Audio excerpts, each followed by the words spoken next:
Alrighty, so what you just watched was a side view of me one cycling the dragon. I didn't do it in 4 beds because I was doing it on my laptop where it's a lot more difficult to do since I'm not used to it, but basically that's what I'm going to be talking about in this video. So, as many of you may know, when you get to the end, the quickest way to kill the Ender Dragon is by killing it in one cycle of landing. I'm going to use the end practicer or map for this because it's the one that I've the most use in. So what you're gonna want to do, I'm gonna quickly go over generally how to one cycle. So what you want to do in this map, it just kind of sets it up so then the dragon perches, and I have a custom platform set up. Well, let me actually place this a bit better. So what you want to do, in this case, since it's always the same thing, the dragon comes from that side. So you want to have it like this, and I'll explain why later. But when you go here, you want to make sure that your hitboxes are on with F3 and B. You hold the F3 button and you press B. And then you stand under, place beds just at the edge of the obsidian. I'll talk about it more in a moment, but you just do like that. The way you stand anywhere in like this sort of area, the best spot is to stand on this block, but it can be a bit trickier to get the angle. But what you want to do is you stand there so then you don't really take damage, like half a heart. Keep in mind though, if you are doing like set seed or if you're in really low health on a RSG run, that it does take half a heart per bed if you're not regenerating like on this, because you got saturation. But basically, if I do it again, when the Ender Dragon goes down, it perches, and when it reaches the perch, it stops and like lands and sets up and everything. And so this, when you hit it with the bed, I'll show it with the side view, probably slowed down. It will hit the dragon with the explosion, which you're trying to aim, so then it's with the head hitbox, which is why you have to time it super well. And then you have to, like when it explodes, it knocks the dragon up enough to where it can do another rotation and be in almost the exact same spot. So if you watch it from here, you're just able to do basically the same thing. Now the reason why I like this one the most is because it shows you this end practicer the most, to be precise. It shows you how much damage you do to the dragon per bed. I believe it's accurate. I don't have any reason to believe otherwise. So, like, you can see there, it shows how much damage you do. And if you do the math, it actually adds up to over 200, even though the Ender Dragon's health is 200. Now you might be asking why that is.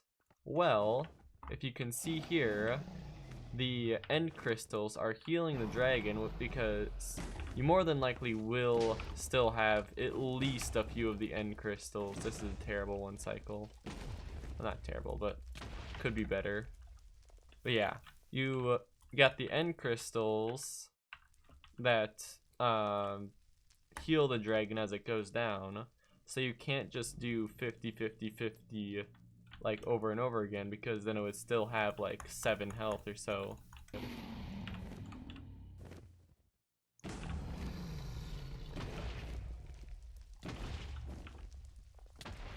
Okay, so there you got a 4-bed. So if we add up the math, just so you know, the last number, that's not actual damage, I believe. That's just extra to say that the Ender Dragon is dead. So if you add up 55, 56, 51, 46, that would be 7 plus 11, that would be 18.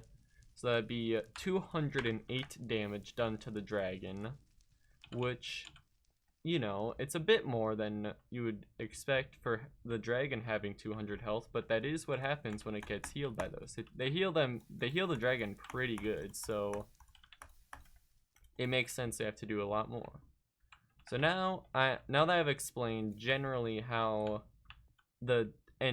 how one cycling works, just at a basic of like hit it, it goes up, you do over 200 damage, enough to kill it, and that, I'm gonna go on to a separate world to show you how you can kill the dragon with 4 beds. Oh, alright. So now that the dragon is perched, I'll give you a view from the side. So here you can see the dragon turns and then it goes off to the end slightly one side. You want to go to the other side so then your bed like hangs off the side where the dragon's head goes, and then it does more damage on average at least, or I don't know if it does more or if it's just more consistent, but it works better when you do it that way, and I think that's the only way you can 4-bed it. Because you can get 5 beds with every other method that I know of, but it's the only one where you can get a 4-bed. Now the way that I have practiced one cycling, and I think a lot of people do it, is just one cycle more, because there's no like trick to it. Like, just go on a practice world like this one or a few others that exist, set it up, maybe even make your own if you want, where you do the whole end fight, or if you know how to do the stuff enough, you can do it like this and just get the dragon to perch a bunch and keep practicing. Practice the timings. But yeah, one more thing quickly. The reason why people often go closer to it is so then you can see where to line up the bed, or like the click. And also sometimes if you time them wrong, it will mess up the pattern the dragon's going in like there, and it'll start going the opposite direction. But yeah, when you go closer, it's a lot easier for like telling the timing of it, because you don't have to just kind of like guess exactly. You wait until the hitbox of the head just like kind of goes past the bed, or like is just in line with it, and then you click, and then you can place it however you want. I prefer to place it right after. Some people place it right before they do the next bed, like